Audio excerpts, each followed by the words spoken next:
방송에서 제공하는 보험 정보는 투자 판단에 대한 조언입니다. 보험, 펀드 등의 가입은 투자자 자신의 판단과 책임에 따라 그 결과가 투자자 본인에게 귀속됨을 양지하시기 바랍니다. 보험에 대한 모든 것을 알려드립니다. 전문가 군단과 함께하는 시청자 맞춤형 보험 방송. 안녕하세요. 보험 플랜 119의 진행 민채합니다. 다가오는 4월에 보험료 인상이 확정되면서 보험업계에도 일대 파란이 예고되고 있습니다. 이에 따라서 4월 전에 좀 더 유리한 조건의 보험을 찾고자 이리저리 알아보시는 분들 참 많으실 것 같은데요. 그래서 오늘 라이플래닝 강의 시간에는요. 4월 전에 효율적으로 보험을 준비하는 방법 알려드릴게요. 여러분들 힘들게 일일이 찾지 마시고 저희와 함께 하시면서 많은 정보 한 번에 얻어가시면 좋을 것 같고요. 그리고 이어지는 코너인 테마 플랜 ABC 시간에는 오늘은 각종 수술비 플랜을 주제로 또 다양한 보험사의 상품을 비교, 분석 함께 도움드릴 예정이니까요. 3월도 얼마 남지 않은 만큼 특별히 집중해서 함께 하시기 바라겠습니다. 또 참여 방법 안내해 드릴게요. 저희 보험 플랜 119는요. 전화 문자 통해서 여러분들의 보험 고민 해결해 드리고 있습니다. 우선 02-3153-2662번 열려 있고요. 문자로도 참여가 가능한데요. 무료 문자 번호 013-3366-0110번 많은 이용 부탁드릴게요.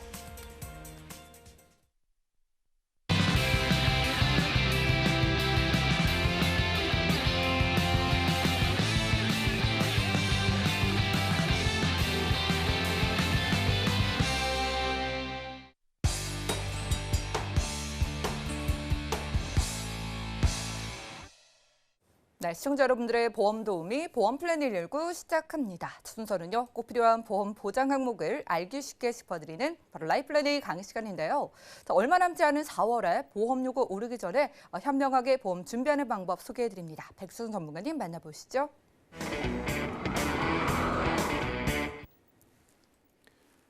안녕하십니까. 오늘은 제가 4월 변경 이슈에 따른 효율적인 보험 준비라는 주제로 시청자님들께 정보를 전달해 드리도록 하겠습니다. 4월 변경 이슈라 하면은 아시는 분도 계시겠지만은 보험회사에서는 3월과 4월에 큰 변경이 매년에 있습니다. 그 중에 가장 큰 것이 예정이율이라는 게 변경이 됩니다. 요거는 인하가 될 수도 있고 인상이 될 수도 있지만 올해는 인하가 된다는 예정이 되어 있습니다. 그러면은 예정 이율이 뭐냐? 여기 보시면은 계약 시점부터 보험금을 지급까지 자산 운용을 통해서 최소한 거둬야 하는 예정 수익률을 이제 예정 이율이라고 하는데요. 이 예정 이율이 낮아지면은 보험금 지급을 위해서 보험료를 인상하게 됩니다. 그래서 예정 이율이라는 게 보험회사에서는 굉장히 큰 이슈이거든요. 그러면은 예정이율이라는 게 인하가 되었을 때 어떤 반응들이 나오느냐? 일단 보장성 보험을 한번 체크해 보도록 하겠습니다. 보장성 보험 보시게 되면은 예정이율이 한 0.25% 정도 낮아진다고 했을 때 보통 통상적으로 회사마다 틀릴 수 있겠지만은 통상적으로 한 5에서 10% 정도의 보험료 인상이 이루어집니다. 이 이유는 보험업의 특성상 이제 보험회사가 보험료를 받으면 이거를 투자를 해서 수익을 내야 되잖아요. 거기에 있어서 채권의 비중이 굉장히 높게 책정이 되어 있고 해외 투자처럼 공격적인 성향의 비중은 30% 이하로 제한되어 있기 때문에 예정률 어떤 보험회사가 스스로 어떤 수익률을 내는 데 있어서 제한이 있습니다. 그렇기 때문에 예정이율이 굉장히 보험료를 책정하는 데서 큰 이슈가 되는 거죠. 그럼 보장성 보험 같은 경우는 5에서 10% 정도 보험료 인상이 예상이 되어지는데 그러면 보험 쪽에는 보장성 보험만 있는 게 아니고 연금보험도 있잖아요. 근데 이 연금보험 같은 경우는 사실은 예정이율이 인하가 됐다고 해서 연금보험료가 인상과는 상관이 없습니다. 왜냐면 연금 같은 경우는 내가 납입하는 보험료가 갑자기 예정률이 인하가 됐다고 해서 보험료가 오르고 하지 않는 거는 목적 자금이 나의 노후를 위해서 준비하는 거기 때문에 본인이 불입하는 금액에 따라서 달라지는 거잖아요.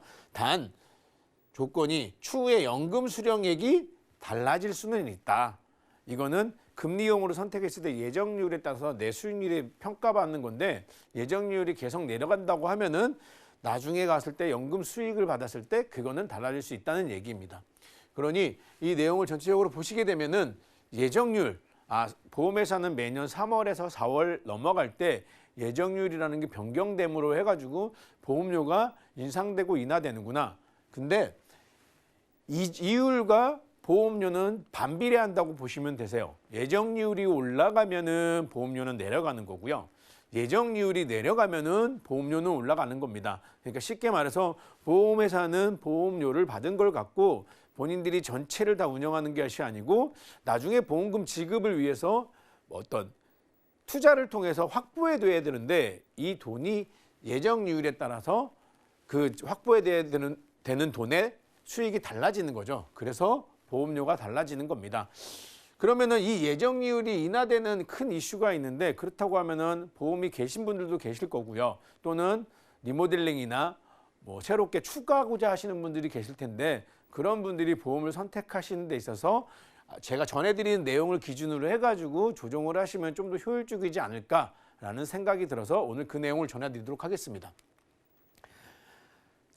예정률에 대해서 보면은 국내 보험사가 평균적으로 공시율이 변화되는 거 보시게 되면은요, 계속 매년 변했는데 18년과 19년도엔 변하지 않으셨어요. 근데 19년에서 20년도 갈 때는 2.25%로 갈 줄 알았더니 2.5%로 갈 줄 알았더니 2.25%로 0.25% 정도 인하가 될 것 같습니다. 그래서 이제 이번 달과 다음 달에는 일반적으로 보험료가 차이가 난다고 생각하시면 됩니다. 그러면 제가 본격적으로 내용을 전해드리도록 하겠습니다.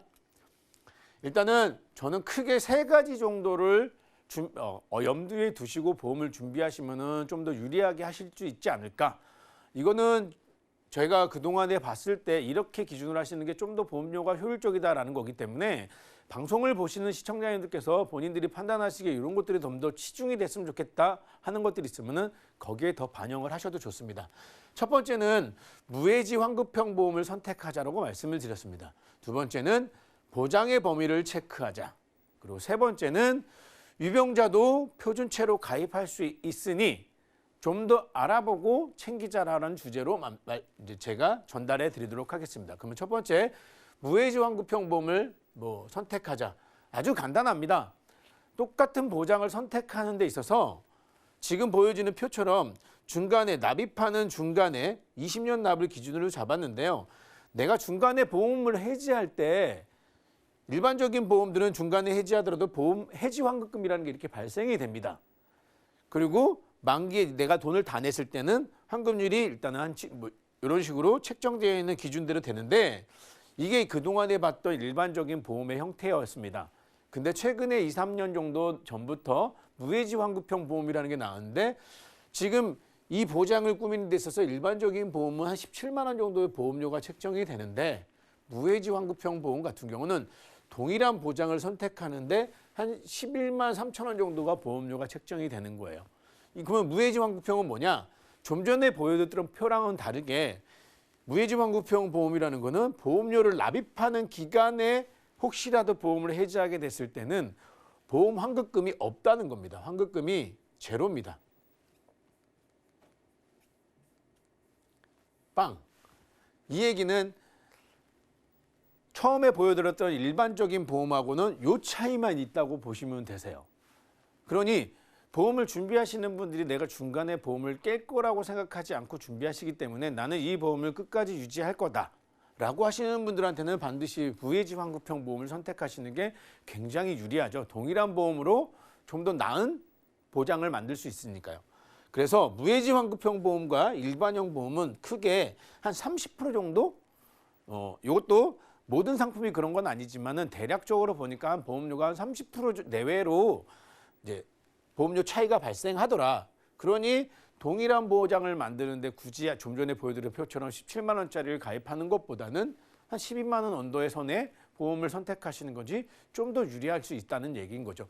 그러니 무해지 환급형 보험에 대해서도 아직도 이제 많은 분들이 질문하시고 하는데 무해지 환급형 보험은 보험료를 납입하는 중간에 해지했을 경우에 해지 환급금이 없다. 이렇게 이해를 하시면 될 것 같습니다. 자, 두 번째는 보장의 범위를 체크하자라고 제가 말씀을 드렸습니다. 이게 생소하실 수도 있는데요. 저희가 보통 보험을 준비할 때 보면은 가장 중요하다고 하는 게 실손보험이 있을 거고요. 그 다음에 암보험이 있을 거고 뇌나 심장 쪽 질환의 보장을 받는 이 3대 진단금이 있을 겁니다. 이 세 가지, 이 3대 진단금과 실손보험을 가장 중요하게 여기는 보험이기 때문에 그 3대 진단금을 준비하시는 데 있어서 핵심적인 포인트들만 전달해 드리도록 하겠습니다. 먼저 보장의 범위를 체크하자 해서 암 먼저 제가 보여드리도록 하겠습니다. 제가 여기에 이렇게 표시를 했습니다. 소외감, 일반암, 물음표라고 달았는데 이 얘기가 뭔지 설명을 드리도록 할게요. 유방암, 여자들이 많이 걸리는 암이고 자궁암도 여자들이 많이 걸립니다. 근데 전립선 방광암은 남자들에게 굉장히 많이 발생되는 암들이에요. 그런데 이런 암들이 나는 일반암인 줄 알았더니 일반암이 아닌 경우가 있는 거죠.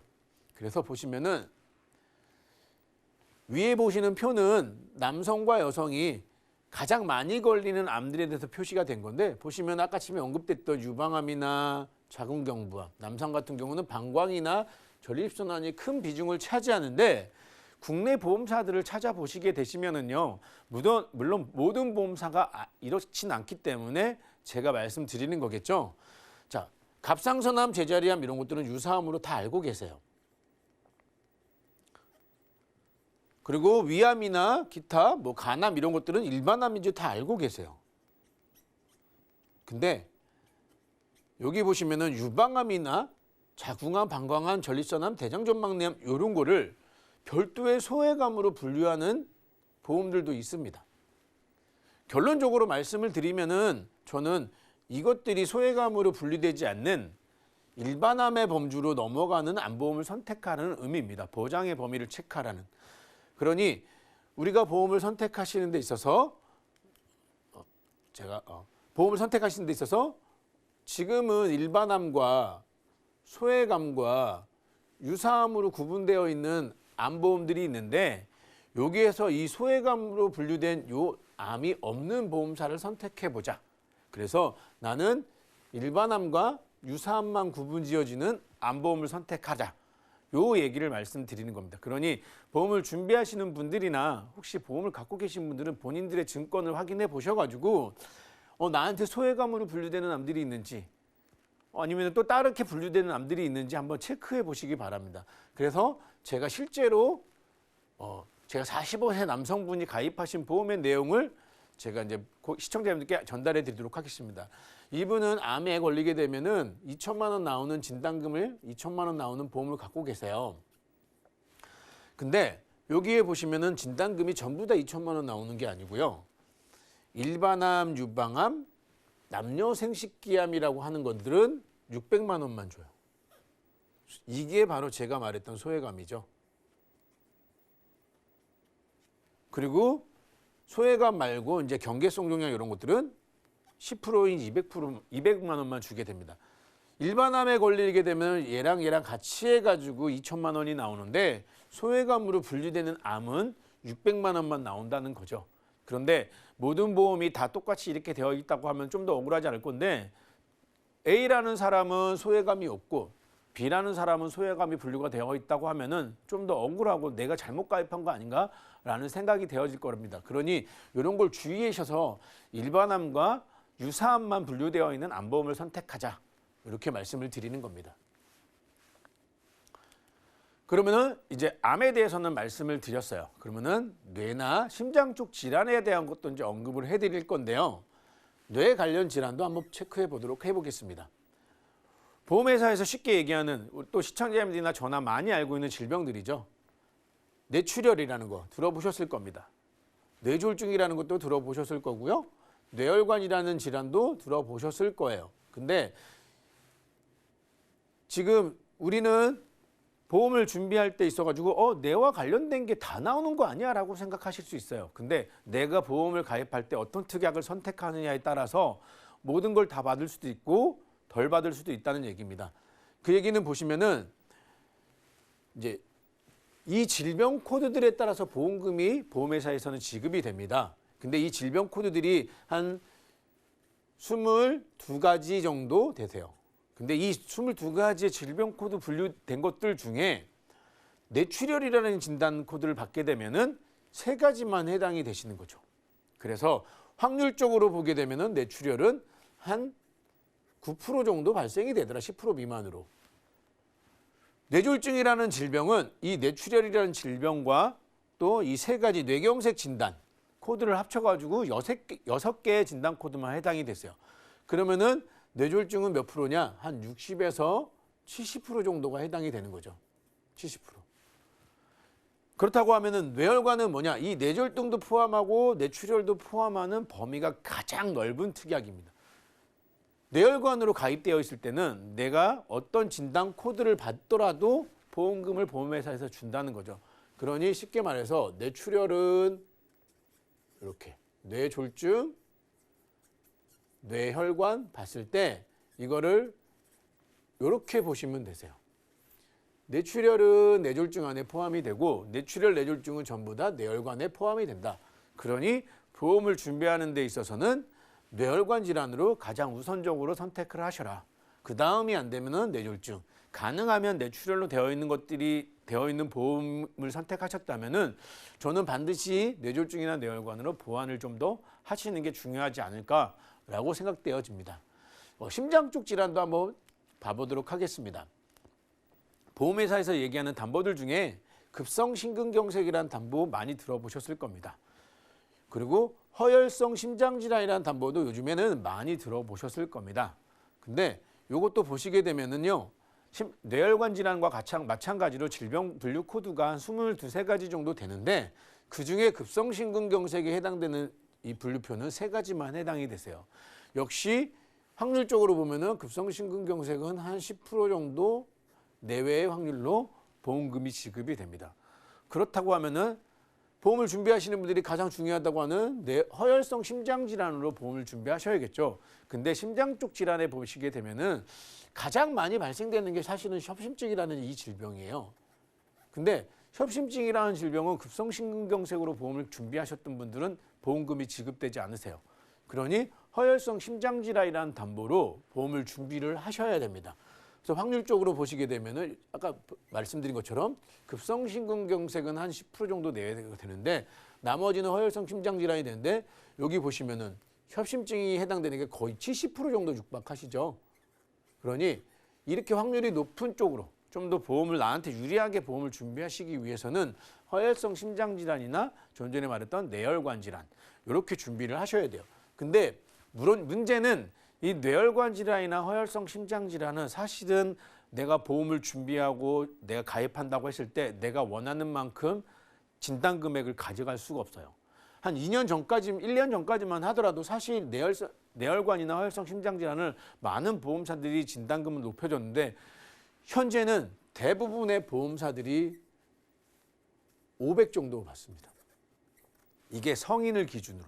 어린이 보험이 아닌 성인을 기준으로 보통 보면은 많은 보험사들이 500만 원만 진단금을 줘요. 그 얘기는 뇌혈관이나 허혈성 심장질환이라는 담보로 보험금이 많이 지급된다는 거죠. 그 얘기는 보험회사의 손해율이 높아지니까 이게 자기들한테 유리하지 않다는 얘기가 될 거라고 생각되어집니다. 그런데 이 허혈성 심장질환과 뇌혈관 질환이 가면 갈수록 한도도 낮아지고 있는데 아직까지는 그래도 허혈성 심장질환이나 뇌혈관 질환을 1,000만 원씩 가입할 수 있는 기회가 있으세요. 그러니 남은 3월 안에 혹시 보험을 준비하신다고 하면은 미리 챙기셔가지고 준비하신다면은 좀 더 유리하지 않을까. 조금 전에 저희가 이제 일부 보험사에서 전달받은 거는 일단은 1,000만 원 이상도 가입되는 보험사가 있다고 문자나 이렇게 저희도 전달을 받았는데 어찌되었건 간에 이 부분이 부족하시는 분들은 뇌혈관이나 허혈성 심장질환 진단비로 보험을 꼭 준비하시는 게 유리하다 말씀드리겠습니다. 3월과 4월에 있어서 보험을 변경하는 데 있어서 사실은 굉장히 큰 포인트가 있는 거거든요. 근데 이 내용들을 잘 알고 계시는 분들이 많으세요. 하도 이제 저희 쪽에 방송에 보시는 분들이 많이 계시니까. 그런데 이런 것들에 대해서 인지를 잘 못하세요. 그리고 뇌혈관이 막 2,000만 원씩 3,000만 원씩 안 되니까 나쁜 보험이다. 이거는 아닙니다. 그리고 이 보험 특약은 과거에 10년 전에 가입하신 분들한테는 거의 없어요. 최근에 나와가지고 보험회사가 선별하고 나오기 시작한 거기 때문에 뇌혈성이나 허혈성 심장질환 담보들이 만약에 과거에 내가 준비한 보험이 없다. 이건 잘못된 설계는 아니세요. 그러니 그때는 존재하지 않았던 특약이기 때문에 좋은 특약이 나온 거에 대해서 보완을 하시라는 말씀인 겁니다. 그러니 어떤 것이 제일 좋다, 나쁘다는 과거에 내가 들어놓은 보험이 무조건 나쁘다 이거는 아니니까 시청자님들께서 내가 그러면은 그때 가입한 게 나쁜 보험이야? 이렇게 인지하실 필요는 없으십니다. 그러니 만약에 이 방송을 보시고 부족한 부분이 있다고 생각되시는 분들은 보완을 하시고 좀 더 추가하시면은 괜찮지 않을까 저는 그런 생각이 되어집니다.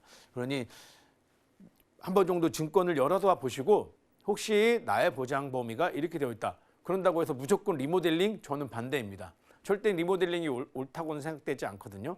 물론 보험료가 너무 과해가지고 두 가지를 다 가져갈 수 없는 상황이라면 그럴 수 있지만은 현재로서는 리모델링이나 이런 것보다는 보완을 하시는 게 유리하다.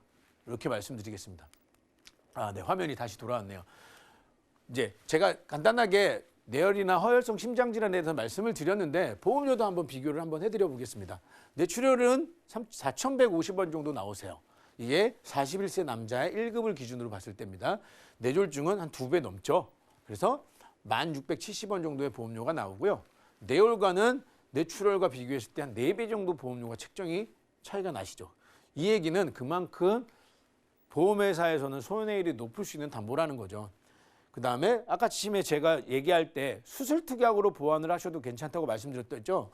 보시면 뇌혈관 질환을 수술하게 되면 4,400원밖에 안 되니까 뇌출혈 보험료로 나는 그와 부족한 뇌혈관 질환 수술특약을 준비할 수 있는 겁니다. 심장질환도 심근경색과 허혈성 심장질환 보험료 비교해 보시면은 2배 정도 차이가 납니다. 근데 수술특약은 역시 심근경색 진단금과 보험료가 비슷하다고 볼 수 있죠. 그러니 이 보험료만 보더라도 제가 언급해드렸던 뇌혈관이나 허혈성 심장질환이라는 담보가 좋은 거구나. 그리고 만약에 안 된다 그러면은 수술특약으로 보완하는 것도 나쁘지 않구나라고 생각하시면 될 것 같습니다. 마지막으로 유병자도 표준체로 가입할 수 있다. 유병자 보험 많이 아실 거라고 생각되어집니다. 325 고지 내용 3개월 이내 의사로부터 수술이나 입원 소견을 받은 적이 있는지 2년 이내에 입원 수술한 적이 있는지 5년 이내에 암에 걸린 적이 있는지 이 325라는 질문에 보다 간편보험을 가입하는 경우가 회사를 이제 하시는 경우가 있으세요. 내가 이렇게 수술을 했어. 그러니까 나는 유병자야. 내가 이런 약을 먹고 있어. 그러니까 나는 유병자야. 무조건 비싼 보험료가 되는 유병자 보험을 선택하지 마시고 좀 더 찾아보시면 할 수 있다는 거죠. 예를 들면은 암보험 같은 경우는 5년 이내 암만 아니면 가입되는 조건이 있어요. 5년 이내 암만 아니면. 이 얘기는 뭐냐면은 혈압이나 당뇨약을 복용하셔도 가입이 된다는 거죠. 그 다음에 암보험 같은 경우는 무서류 암보험. 제가 말씀드린 것처럼 혈압이나 당뇨 이런 거를 그냥 고지를 하고 혈압이나 당뇨는 크게 암과 지장이 없다고 생각하니까 보험회사에서는 이걸 고지했을 때 보험을 받아준다는 거죠. 그리고 또 하나는 우리가 보통 보시게 되면은 최근에 제가 상담한 이제 내용이지만 상해로 수술 받으셨어요. 그래서 한 2주 정도 입원하셨다. 이분들도 그냥 본인들이 유병자라고 생각을 하세요. 근데 절대 유병자로 가입하지 않으셔도 되거든요.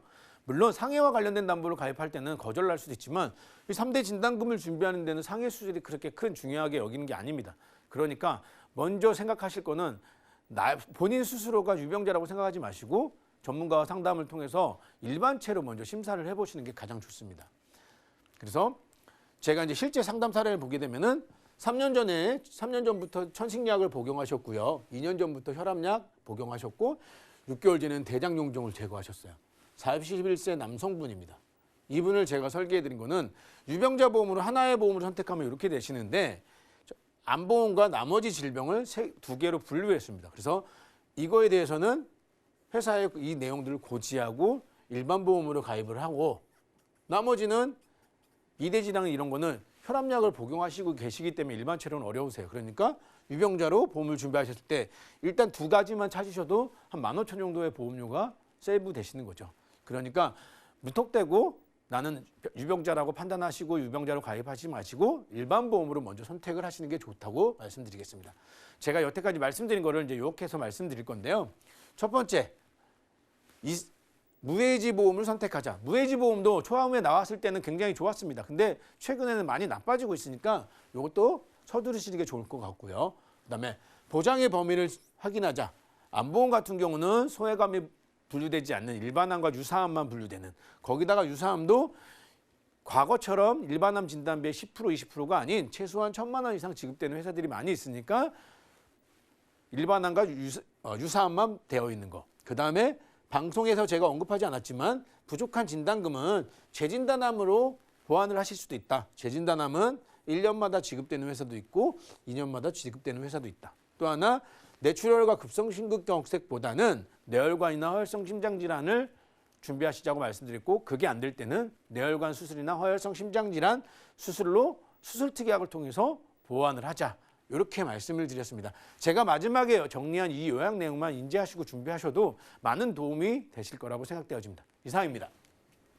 네, 라이플랜 1 강의 시간 함께했습니다. 4월에 예정이율이 하락을 하면은요 보험사들은 보험료를 다 올릴 수밖에 없겠죠. 오늘 방송을 시청하신 분들은 왜 우리가 3월에 보험을 미리 잘 준비해야 되는지를 확실히 파악을 하셨을 것 같습니다. 자, 보험료도 보험료지만은요 전체적인 보험사가 중요한 3대 진단비 같은 이런 주요 보장에 대한 보장 범위도 그렇고요 보장 한도까지 축소하고 있는 추세라고 하니까 좀 더 불리해지기 전에 나와 내 가족의 보험을 좀 전체적으로 구성해 보시면 좋을 것 같고 4월이 며칠 남지 않은 만큼 전문가의 도움이 필요해 보여요. 백수환 전문가님께 몇 가지 질문을 드릴게요. 오늘 무해지 환급병 보험을 추천해 주셨는데 무해지 환급병 보험 저렴하다는 것 이외에도 또 일반 보험과 다른 게 있을까요? 네. 초창기에 나왔을 때는요. 저렴한 거 빼고는 나머지 차이가 없었어요. 근데 회사들도 이제 조금씩 변화를 주기 시작하는 것 같습니다. 그래서 무해지 환급형 보험에 일반용 보험보다 담보에 가입할 수 있는 한도를 줄여가고 있습니다. 예를 들어서 뇌혈관 질환을 2,000씩 가입됐던 일반 보험에는 무해지 보험에는 1,000만 원만 가입된다든지 또는 500만 원만 가입된다든지 그러니까 일부 특약들을 전부 다 모든 특약을 무해지 환급형에 탑재할 수 없게끔 만들어가는 추세로 다시 과거처럼 일반형 보험으로 좀 유리하게끔 보험을 선택하는 데 그렇게 만들어가고 있는 느낌이 들고 있어요. 그러니까 조금이라도 지금 현재로서는 큰 차이는 없는데 계속 하나하나씩 담보가 빠지고 있는 걸 보니 나중에 갔을 때는 무해지 환급형 보험이 담보를 탑재하는 데 있어서 많이 불리하지 않을까라는 저의 개인적인 소견입니다. 그러니까 일반 보험보다 최대 30%까지 저렴한 이 무해지 보험이 초창기에는 일반 보험과 같이 보장 한도도 넓었는데요.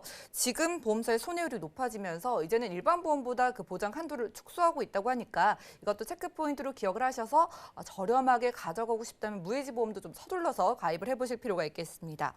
자, 그리고 이대 질환 있잖아요. 진단비 이외에도 이제 보장을 잘 받고 싶으니까 수술 특약도 많이 생각을 하시잖아요. 네. 여기서 수술 특약을 준비할 때 주의할 사항이 있을까요? 예, 수술 특약도 보시게 되면은 관열과 비관열 수술이라는 게 나눠지는 경우가 있어요. 그러니 그것도 꼭 체크하셔가지고 관열과 비관열이 나눠진다는 거는 비관열을 더 많이 보험금을 덜 줘요. 그러니까 비관열이랑 관열이랑 나눠지지 않는 수술 특약이 있는 보험사를 선택하시는 게 좋고요. 그다음에 또 수술 특약 확인하실 때는 수술비로 수술 특약은 진단금이랑은 다르게 회당 지급이 되니까 심장 쪽 질환이나 혈관 쪽 질환들은 사실은 재발률이 굉장히 높습니다. 그러니까 진단금을 준비하시는 것도 중요하지만 수술 특약으로 재발에 대한 것도 보완을 하시는 게 꼭 필요하고 체크하셔야 될 내용이라고 생각되어집니다. 그러니까 여러분들이 수술비 보험을 준비하실 때 관열, 비관열 상관없이 모두 주는 상품이요. 칼을 대지 않는 간단한 수술 때도 받을 수 있고 반복 보장 가능한 그런 수술비 보험으로 선택하실 필요가 있겠고 선택이 좀 어려우시다면 저희의 도움 받아보시기 바라겠습니다. 그럼 마지막으로 이 시기에 시청자분들께 보험 준비할 때 팁이 있다면 도움을 주실까요? 제가 마지막에 이제 알려드린 요약 내용을 참고하신다면은 좀 더 효율적이고 좋은 방법이 될 거라고 생각되어집니다. 그러니까 보험을 준비하실 때 제가 전달해드린 내용이 전부는 아닙니다. 하지만 이걸 기준으로 베이스로 삼으시고 시청자분들께서 요구하시는 것들이나 생각드리는 것들을 좀 다양하게 고민하셔가지고 좀 가능하면은 그래도 보험료가 인상되기 전인 3월에 준비하시는 게 좀 더 유리하지 않을까. 물론 보험회사에서 이제 4월에 예정률이 인하돼가지고 보험료가 인상될 거라고 예상을 했지만 사실은 모든 보험사가 전부 다가 4월에 인상되는 건 아닌 상황이 됐어요. 코로나 때문에 많은 것들이 저희들이 세상이 많이 달라졌잖아요. 그래서 예정이율 인하를 좀 더 미루는 회사들도 있습니다. 그러니 혹시 이번 달에 안 되신 분들은 그걸 참고하셔가지고 준비하시면은 좀 더 효율적으로 도움이 되는 보험 준비가 되지 않을까 생각되어집니다.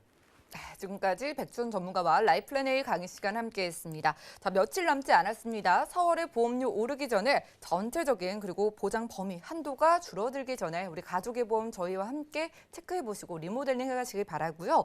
몇 천만 원이나 되던 진단비가 이제 500만 원까지 줄어든 회사도 정말 많은데 아직은 1,000만 원 가능한 회사도 남아있다고 하니까 이런 거 궁금하신 분들 그리고 최근에 코로나19로 인해서 다양한 이러한 여러분들을 위협하는 요소에 대해서 지켜줄 수 있는 보험이 필요하신 분들도 전화나 문자 연락 주시면 도움드리고요. 그럼 오늘 강의 내용 정리해드리고 테마플랜 ABC 시간 이어갈게요. 잠시만요.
네, 보험 플랜 119 이어지는 순서는 테마플랜 ABC입니다. 하나의 키워드로 다양한 보험사의 상품을 비교 분석해서 시청자분들이 알맞은 보험을 선택할 수 있게 저희가 도움을 드리는 시간인데요. 오늘 테마플랜 ABC의 주제는 각종 수술비 플랜입니다. 이윤수 전문가님과 함께 해볼게요. 어서 오시죠. 예, 안녕하세요. 예, 반갑습니다. 예. 저희가 이 보험 리모델링을 할 때 항상 빠지지 않는 게 수술비인 것 같거든요. 맞습니다. 얼마나 효자 상품이기에 그런 건지 오늘 수술비 플랜 좀 소개 좀 해주세요. 예, 물론적으로 뭐 3대 질환이다 이러한 진단금 위주로 많이들 넣으시는데 네. 그런 거에 옛날 분들은 솔직히 진단금이 많이 적어요. 근데 이거를 좀 보완하자니 진단금의 금액이 너무 좀 비싸죠. 그런 거를 좀 보완하는 차원에서 수술비를 좀 더 추가하시면은 굉장히 저렴한 가격으로 진단금보다 어차피 진단에 걸리시면은 거의 수술을 동반하는 게 때문에 그 수술비를 좀 더 보완을 하시면은 효율적으로 진단비까지는 아니지만 진단비만큼의 효과를 볼 수가 있으십니다. 그렇죠. 예. 우리가 진단비를 많이 준비하고 싶으시잖아요. 그런데 그쵸. 비싸서 고민인데 수술비의 그렇죠. 매력이 굉장히 이런 부분에 있는 것 같아요. 네, 좀 꼽아주실까요? 일단 뭐 여러 가지 매력적인 부분은 있겠지만요. 일단 진단금은 1회만 지급이 되지만은 수술비 같은 경우는 회당 지급이 됐기 때문에 오, 예. 예, 그런 것도 좀 보완을 하셔야 되는데 저희가 말씀드릴 거는 딱 세 가지입니다. 일단은 중복으로 기존 거하고 플러스 덱에 가입이 되는지. 그러니까 예전 같으면 수술비가 어느 정도 있으니 이거를 제외한 나머지 수술비를 들어라 이러한 보험사들도 있지만은 이거랑 함께 들어도 우리는 수용을 하겠다 하는 중복 가입이 되는지를 체크하시고 그다음에 수술비가 한 회만 지급하는 경향도 있습니다. 큰 예. 수술 같은 경우 물론 예를 들어서 5대 기간 이런 거 같은 수술은 1회만 한 번으로 지급하는 경향도 있는데 이런 거가 아닌 회당 개념으로 지급이 되는지 그런 거를 한번 주의 깊게 봐주셔야 되고요. 그리고 골고루 많이 한마디로 보장 범위가 수술이라고 해서 이거는 주고 이거는 안 주고 모두 다 주진 않습니다. 예. 근데 보편적으로 그래도 우리가 생활하면서 흔히 걸리는 거, 다빈도 같은 수술 같은 경우는 꼭 좀 받았으면 좋겠는지 그런 범위들을 넓게 가지고 가시는 게 훨씬 좋습니다. 이게 체크 포인트네요. 우리가 네. 중복 가입이 되는지 그리고 매번 받을 수 있는지랑 그렇죠. 보장이 같은 수술비 보험이라고 다 같은 게 아닌 것 같아요. 네, 맞아요. 저희가 따져볼 것들이 많은데 수술 부분에서 뭐 칼을 대는 수술도 있고 그렇지 않은 수술도 있잖아요. 네, 이런 건 어때요? 맞습니다. 이제 관열하고 비관열로 좀 나눠지는데요. 네. 이제 관열은 이제 모두 다 시청자들이 알다시피 이제 메스를 대서 이제 개복을 해서 하는 수술이고 비관열 같은 거 수술은 이제 내시경이나 아니면 이제 사이버나이프나 이러한 치료기 같은 거로 이제 그렇게 개복을 하지 않고도 간단하게 수술하는데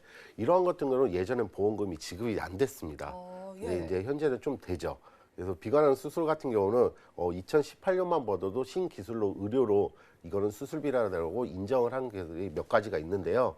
일단 수술 불가능을 했던 방광 종양 같은 경우 이런 거 같은 경우는 수술 좀 메스가 되기가 좀 부담스러워요. 예. 그래갖고 고주파 열 치료로 같은 걸로 종양을 제거한다든가 아니면 이제 안압 조절이 안 되는 녹내장 환자들한테도 녹내장 결막하 스텐드 삽입 수술을 한다든가 아니면 하지정맥류도 이제 흉터 안 남고 그리고 빠른 회복을 할 수 있는 정맥 폐쇄술이라든가 이런 거 같은 경우는 신기술로 일단 인정을 받았기 때문에 이런 비관열 수술, 스텐드 삽입 수술이나 아니면 카텍터 수술 같은 경우도 예. 꼭 받으실 수 있는지 없는지 체크를 한 번씩 해보시고 그러네요. 가입을 하시는 게 낫습니다. 의료 기술이 발달을 하면서 정말 간단한 시술을 우리가 자주 받게 되는데 이럴 때도 받을 수 있는 보험을 선택하는 게 좋은 것 같아요. 맞습니다. 수술의 종류가 많은데 어떤 수술을 요즘 가장 많이 하나요?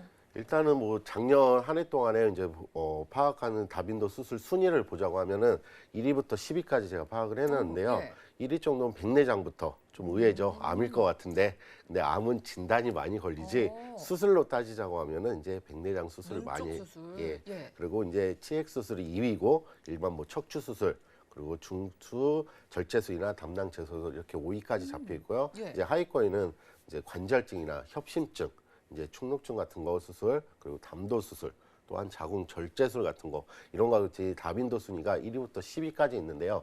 이거를 전체적으로 보완을 하는 수술비를 꼭 체크를 하시고 이 중에서도 하나라도 안 되는 게 아니라 모든 걸 다 포함되고 있는 수술비를 들은 게 좀 더 유리하겠죠. 네, 이것들이 다 주변에서 볼 수 있거나 우리가 나이가 들면은 수술을 할 수밖에 없는 경우들도 포함이 맞습니다. 되는 것 같은데요. 이럴 때 보장 금액 얼마나 받을 수 있을까요? 보장 금액을 일단 말씀드리기 전에요. 네. 일단 수술 플랜 같은 경우에서 몇 가지 이제 빠져 있는 나는 뭐 21대, 뭐 41대, 네. 27대 이런 수술비 갖고 있으니까 됐어. 하는데 이런 거에들도 빠져 있는 게 몇 가지 있습니다. 그런 거를 살펴봐야겠네요. 좀 더 충족시키기 위해서 예. 27대 수술비 같은 경우는 제가 몇 가지를 뽑아왔는데요. 27대 수술비 같은 경우는 부갑상선 질환이라든가 내성마비, 뇌전증 같은 거, 간질 같은 거죠. 그리고 수충증, 폐부종증, 그리고 특정 호흡기 질환 같은 게 포함이 되어 있는지, 또한 21대 수술비에 대해서는 마비나 근무력증이나 이제 비장이나 아니면 특정 호흡기 질환도 또 포함이 되어 있는지, 그리고 41대 수술비에서는 이제 골수형 같은 뼈의 병증이라든가 이제 유리체의 장애라든가 눈 쪽, 림프절 쪽도 다 이런 거를 받을 수가 있는지 이런 걸 한 번 정도 꼼꼼히 체크를 해보셔야 될 것 같아요. 네, 그러면은요, 우리가 최대한 이런 수술비의 범위라고 할까요? 보장 범위가 네, 맞아요. 넓어야지 쉽게 받을 수가 있잖아요. 예, 회사별로 맞습니다. 다르죠. 회사별로 많이들 틀려요. 71대까지 있는 회사도 있고, 뭐 예. 64대 있는 회사도 있고, 이런 것들인데 일반적인 시청자분들이 보시면 되게 모르죠. 예. 그러니까 모르니까는 이런 거를 좀 모든 게 다 포함되어 있는 줄 아시는데 이런 걸 다 포함되어 있는 거라고 하면은 좀 이제 높은 뭐 71대보다는 당연히 뭐 80대, 90대 이런 게 당연히 좋겠죠. 그렇죠. 그런 것 같은 경우는 제가 특정한 회사 거를 가져왔는데 이런 것 같은 경우는 이제 회사에서 이번 달에 좀 내놓은 상품이에요. 수술비를 좀 많이 포함되고 있어요. 특히 이제 101대 수술비 같은 경우인데 와. 이런 수술비 같은 경우는 예. 회당 개념으로 드리고요.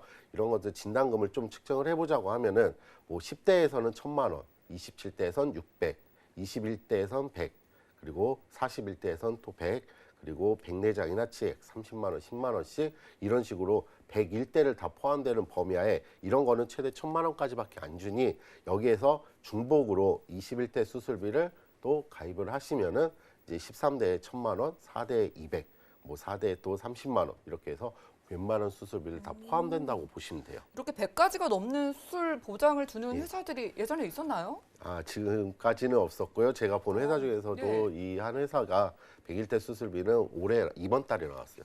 이번 달에 예. 새로 출시된 그런 이번 보험이네요. 달에 좀 나왔기 때문에 한 번 정도 좀 아직까지 준비 안 되신 네. 분은 좀 더 포괄적으로 범위가 높은 수술비를 준비하시는 게 좀 더 유리하겠습니다. 네, 그럼 건강하신 분들도 있고 병력 있으신 분들도 있잖아요. 예. 어떻게 차이가 있을까요? 일단은 담보 자체가 좀 틀려요. 예. 그리고 한도 부분도 약간씩 틀리고요. 일단 일반형인 건강체에 했을 때 제가 담보 구성을 대략적으로 이 특정 회사 거를 준비해 봤는데요. 일단 101대 질병 수술비 같은 경우는 1,000만 원, 그리고 21대 이렇게 중복으로 가능한 또 1,000만 원, 그리고 1종에서 5종 수술비 최대 1,000만 원까지 나오는 걸로, 그다음에 그밖에 허혈성이나 뇌혈관 심장 질환비 최대 2,000만 원, 그리고 이제 각종 질병 수술비라든가 아니면 이제 5대 양성 종양 및 충추형 같은 수술비, 그리고 신인공관절 수술비 같은 경우도 준비가 돼 있는 일반 건강체입니다. 하지만 유병자 즉 325 플랜에 해당되는 부분들은 좀 약간 진단비가 좀 몇백만 원씩 줄어들어요. 그래갖고 100일대나 21대 그리고 1종에서 5종 같은 경우는 기존의 건강체보다 반절, 2분의 1 정도나 한 3분의 1 정도 줄어들게 되고요. 그리고 뇌혈관이나 허혈성까지는 봤는데 그 밑에 있는 여러 가지 담보들이 일반체보다는 좀 많이 넣을 수가 없는 상품이죠. 그러네요. 그럼 병력이 생기기 전에 빠르게 준비할 필요가 있겠는데 네. 진단비를 크게 준비하기를 다들 원하지만 비싸니까 맞습니다. 보험료 저렴하면서 내 노후를 좀 지켜줄 수 있는 그런 보험이 아닐까 싶은데요. 네. 수술비 보험이 다 차이가 있다고 하셨잖아요. 가입할 때 좀 팁이 있다면 알려주시죠. 가입하실 때는 일단은 진단금 위주로 세팅을 하는 게 맞습니다. 네. 그리고 수술 플랜 같은 경우는 진단비가 알맞게 구성돼 있다면은 굳이 수술비에 대한 이런 플랜을 넣으시는 것보다 뭐 그냥 질병 수술비, 상해 수술비 이 정도로 놓으시면 되겠지만은 예전에 보험 가입하셨거나 아니면 진단비가 너무 부족하다 분들, 근데 좀 이제는 나이가 60대 이제 좀 넘으셔갖고 가입하기가 좀 힘드시다, 그리고 너무 진단금이 비싸시다 하는 분들은 수술비 특약으로 보시는데, 이거와 같은 경우는 뭐 1종에서 5종 뭐 질병 수술비 이런 것도 있겠지만은 좀 더 진단비가 포괄적으로 돼 있는 72대보다는 뭐 21대보다는 41대, 41대보다는 61대, 그거보다는 좀 더 높은 101대 수술비까지 플랜까지 나왔으니까요. 그거를 좀 더 포괄적으로 범위를 확장해서 가입을 하시는 게 좀 더 효과적이겠습니다. 네, 이렇게 이은수 전문가님과 테마플랜 ABC 시간 함께했습니다. 진단비는 기본으로 준비하시고 이 수술비 보험을 추가하시는 게 유리한데 요즘 비관혈 수술이 많으니까 이렇게 비관혈 따지지 않고 모두 보장이 되는지 확인하시고 다빈도 수술 쪽도 모두 포함된 그런 수술비를 선택을 하셔야 됩니다. 30대나 64대 혹은 최대 71대 수술비까지만 보셨다면은 이번 달에 새로 출시된 회사가 101대 수술비, 그러니까 100가지가 넘는 수술에 대한 보장을 주는 회사에 있다고 하니까 궁금지 있으신 분들은 언제든지 연락 주시기 바라고요. 저희가 제공해드린 정보는 투자 판단에 대한 조언일 뿐 해당 보험의 가치와 수익률을 보장하지 않는다는 점도 기억해 주시면 좋겠습니다. 지금 여러분들은 맞춤형 보험 솔루션 프로그램 보험플랜 119 함께하고 계시고요. 전화 문자 통해서 실시간으로 저희가 상담 바로바로 도움드릴게요. 첫 번째 전화 연결해 보겠습니다. 여보세요? 네, 안녕하세요. 네, 시청자님 안녕하세요. 네네. 네, 반갑습니다. 어떤 고민으로 연락 주셨을까요? 제가 보험을 갖고 있는데요. 예. 그걸 정리해야 될 부분도 있고, 그다음에 요즘 나온 보험으로 어떻게 추가를 해야 되는 건지 이런 게 궁금해서 전화드렸습니다. 네, 살펴드리겠습니다. 올해 나이가 어떻게 되실까요? 네, 40살입니다. 네, 딱 40 되셨고요. 지금 말씀 네네. 들어보니까 정리할 보험도 보인다고 하셨어요. 어떤 보험이 네. 그렇게 보이셨을까요? 우선 제가 그 종신보험하고 연금보험하고 실손보험을 들었는데요. 예. 네, 이게 조금 금액적으로도 있어서 그거를 뭐가 조금 겹치는 게 있는지. 그러네요. 뭐 40만 원이 예. 넘으시니까 부담도 되실 것 같아요. 사망 네네. 보장이 필요해서 가입을 하셨을까요? 네네. 그 결혼은 하셨고요.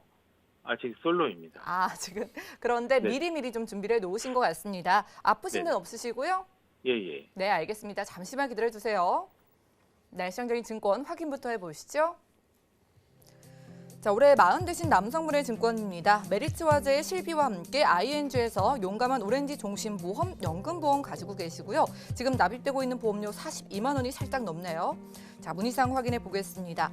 자, 기존에 가입한 보험 점검을 받아보고 싶다고 합니다. 요즘 보험 어떤지 좀 추가 말한 게 있는지도 살펴보고 싶다고 하고 또 보험료도 부담이 되신다고 해요. 이은수 전문가님 살펴주시죠. 예. 안녕하세요, 시청자님. 네. 예, 일단 보험을 3가지 갖고 계시는데요. 그 세 네네. 가지로부터 간단하게 리뷰를 좀 해드릴게요. 일단 네. 첫째적으로 실손보험은 당연히 가지고 계셔야 되는 거고요. 일단 네네. 두 번째로 용감한 오렌지 종신보험에는 이제 20년 납으로 되어 있는데 이게 사망 보장만 1억이 돼 있으세요. 네. 1억이 돼 있고 밑에 이제 담보들이 아무것도 없어요. 그래갖고 네네. 이제 이러한 사망 보장 빼고 나머지 진단금에 대해서는 진단을 받으실 수가 있는 게 하나도 없으세요. 그리고 이제 마지막으로 연금보험 같은 경우는 뭐 당연히 나중에 노후 자금을 위해서 마련해 놓으신 거니까 이거는 좀 부담 되시지 않으면은 끝까지 유지하길 바라고요. 그리고 연도를 보니까 예정이율이 예정이율이라는 게 한 최저 보증이율이 2.5% 정도는 보장을 하고 있는 상품이라서 아무리 금리가 떨어져도 최저 납입 기간 중에는 2.5%를 보장하니까 좀 더 유리한 상품이기 때문에 이걸로 유지를 하시는데 이 용감한 오렌지 종신보험 같은 경우는 저는 좀 과감하게 해지를 좀 권유드립니다. 일단 사망 보장도 필요하시겠지만은 일단 살아가면서 진단금이 더 중요하기 때문에 진단금을 손해보험사에서 이제 무해지 상품형으로 좀 저렴하게 드시는 게 훨씬 나아요. 그래서 손해보험사 상품에서 제가 플랜을 좀 짜봤는데 손해보험사 상품에서 일반적으로 제가 기준을 좀 두고 설명을 해드릴게요. 암 진단비를 설정을 해놨고 유사암 진단비나 뇌혈관 허혈성 진단비 이걸 많이 놓고 싶어도 1,000만 원씩밖에 못 넣기 때문에 그다음 뇌졸중이나 그 밑에는 뇌졸중하고 급성 신경결석을 각각 2,000씩 넣고요. 그다음에 상해 후유장애 같은 경우는 1억 정도 보장을 받으시고 여기서 질병 수술비, 상해 수술비 그리고 질병 상해 입원비 이렇게 적으로 전체적으로 보장을 받으시는 게 낫고 사망보험금이 좀 필요하시다고 하면은 생명보험사에서 정기특약이라는 게 있어요. 그래서 이제 짧게 기간을 설정하셔갖고 대략적으로 5, 6만 원대로 설정을 하셔갖고 이 차익만큼의 그거를 가입을 하시는 게 좀 더 효과적이고 그리고 3대 질병에 대한 보장을 강화하고 그리고 사망보험금 정기보험으로 좀 돌리시면은 보장이 좀 더 튼튼하게 알맞게 구성이 돼 있을 거라고 생각이 듭니다. 네, 시청자님 잘 들으셨죠? 네네네. 종신보험 좀 보험료 많이 비쌌잖아요. 20만 원이 넘었는데 지금은 네. 젊으시고 또 아플 때 보장받는 게 가장 중요하니까 이건 과감하게 정리를 하시고요. 저희가 받을 수 네. 있는 확률이 가장 높은 3대 진단비 포함해서 수술비 다 넣어드렸고요. 나중에 가정을 이루신 다음에 그런 다음에 혹시나 사망보장 필요하다고 느끼시면 그때 정기보험이 저렴하니까요. 추천을 드리겠습니다. 이렇게 도움 드릴게요. 네, 감사합니다. 네, 고맙습니다. 전화 연결 만나봤고요. 저희가 제공해드린 정보는 투자 판단에 대한 조언일 뿐 해당 법의 가치와 수익률을 보장하지 않는다는 점 꼭 기억해 주시기 바라겠습니다. 저희 오늘 준비한 소식 여기까지고요. 더욱더 풍성한 정보로 여러분들과 함께할게요. 시청해주신 여러분 고맙습니다.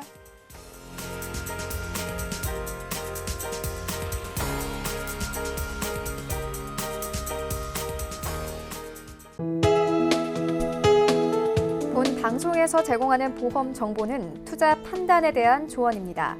보험, 펀드 등의 가입은 투자자 자신의 판단과 책임에 따라 그 결과가 투자자 본인에게 귀속됨을 양지하시기 바랍니다.